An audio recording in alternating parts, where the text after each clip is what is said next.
Imagine this: over 36 million people persecuted and between 750,000 to 1.5 million people dead. These staggering numbers are not from a world war, but from China's own Cultural Revolution. A dark chapter in history, the Cultural Revolution was a decade of political turmoil and social upheaval that convulsed China from 1966 to 1976. This was a time when the very fabric of Chinese society was torn apart and restructured, leaving an indelible mark on the nation's history. At the heart of this revolution was Chairman Mao Zedong, the charismatic and controversial leader of the People's Republic of China. Mao, seeking to reassert his authority following the failures of the Great Leap Forward, initiated the Cultural Revolution with the aim of preserving true communist ideology. He believed that bourgeois elements were infiltrating the government and society at large, aiming to restore capitalism. But what unfolded was far from an ideological purification. It was, in fact, a brutal purge that led to widespread persecution and death. Intellectuals, artists, and anyone suspected of being counter-revolutionary were publicly humiliated, exiled, and even killed. Traditional Chinese culture and customs were attacked and destroyed, replaced with Maoist thought and propaganda. The Cultural Revolution represented an era of chaos, violence, and paranoia. A decade where the pursuit of ideological purity justified the most inhumane acts. The echoes of this period continue to reverberate in China today, shaping its political landscape and influencing its societal norms. As we delve deeper into the Cultural Revolution, it's essential to bear in mind the human cost of this tumultuous period, the millions persecuted, the countless lives lost, and the profound scars left on the Chinese society. These figures are not just statistics, they represent the human cost of a decade-long political and social upheaval.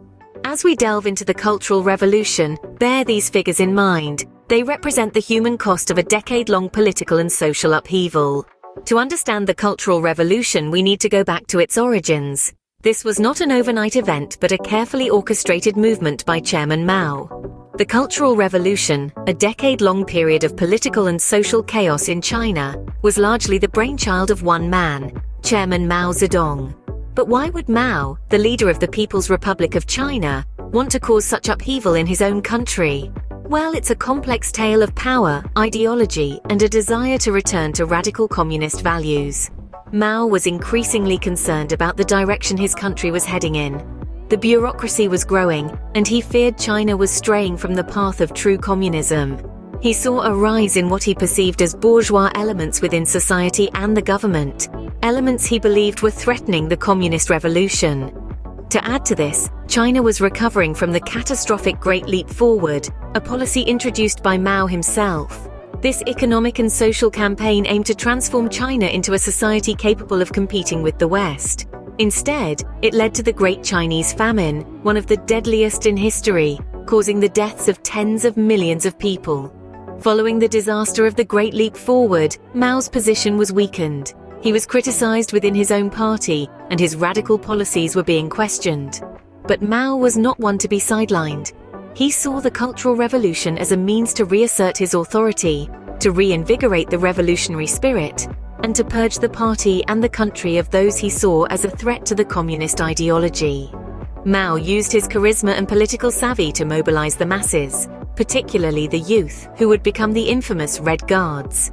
He convinced them that they were fighting for the very soul of the communist revolution, that they were its guardians. Thus, the stage was set for one of the most tumultuous periods in Chinese history. Scene script: picture this. Swarms of teenagers armed not with guns but with the Little Red Book. They were the Red Guards, the foot soldiers of the Cultural Revolution. Imagine a sea of young faces fervently waving the Little Red Book, the quotations from Chairman Mao Zedong. These were not just enthusiastic youngsters. They were the Red Guards, the enforcers of Mao's ideas and the driving force of the Cultural Revolution. Their mission: to purge society of the four olds.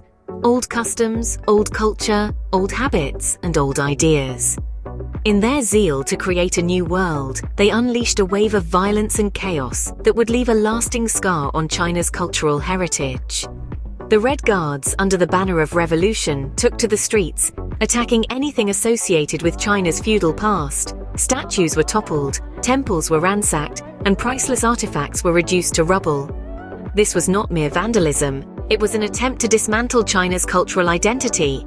But the reign of terror did not stop at cultural destruction. The Red Guards subjected people, especially those seen as upholding the Four Olds, to public humiliations known as struggle sessions. Intellectuals, teachers, and even elderly people were paraded in the streets, forced to wear dunce caps and physically abused. Some were even executed, their only crime being a perceived disloyalty to Mao's vision. This was a time when ideology was weaponized and fanaticism ran rampant. The Red Guards, in their quest for a revolution, became the agents of terror. Their actions were not born out of inherent evil, but out of a misguided belief in a utopian vision.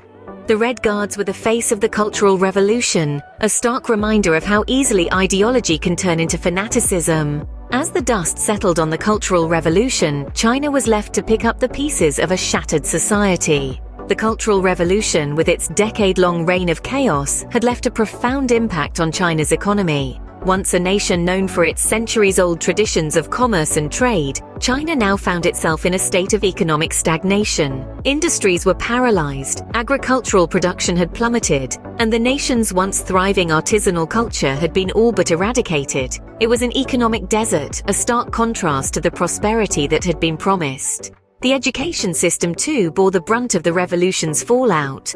Schools and universities had been shut down for years, replaced by re-education camps and makeshift classrooms in factories and fields.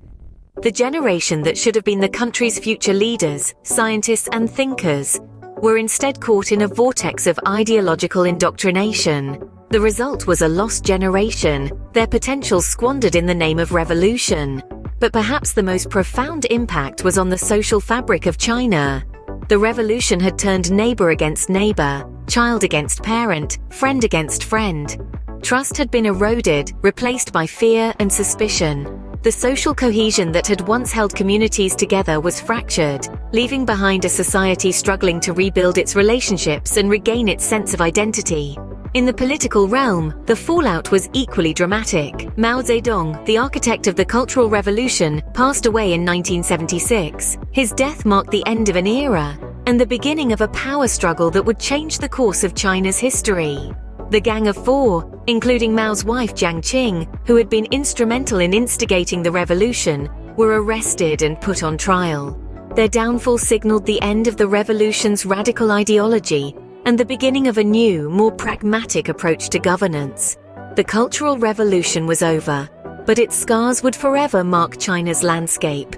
The Cultural Revolution, a decade of chaos and destruction, left an indelible mark on China and the world. This tumultuous period in history continues to reverberate through modern China, influencing political thought, cultural expression, and international relations. In the political sphere, the Cultural Revolution has shaped the way China's leaders approach governance. The lessons learned from this chaotic period have led to a more cautious approach, with a strong emphasis on stability and economic growth. The desire to avoid a repeat of the destructive upheaval of the Cultural Revolution has been a driving force behind many of China's political decisions. In terms of cultural expression, the Cultural Revolution has had a profound impact. Many traditional forms of Chinese art and culture were suppressed during this period, replaced by a uniform state-sanctioned culture. Even today, the shadow of the Cultural Revolution looms over the cultural landscape of China. Artists, writers, and filmmakers grapple with the legacy of this period, using their work to explore themes of loss, memory, and the struggle for individual expression. But the ripple effects of the Cultural Revolution extend beyond China's borders. The actions taken by China during this period have had lasting implications for its international relations. The isolationist policies of the Cultural Revolution have given way to a more open and engaged approach. However, the memory of these tumultuous years continues to influence China's interactions with the world, shaping its foreign policy and its role on the global stage. Yet, despite the shadows it casts, the Cultural Revolution also serves as a poignant reminder of the resilience of the human spirit. Despite the hardship, the chaos, and the loss, people found ways to endure, to adapt, and to rebuild. As we reflect on the Cultural Revolution, remember this: history, with all its triumphs and tragedies, shapes the world we live in today. The Cultural Revolution is not just China's past, but a chapter of the global human story.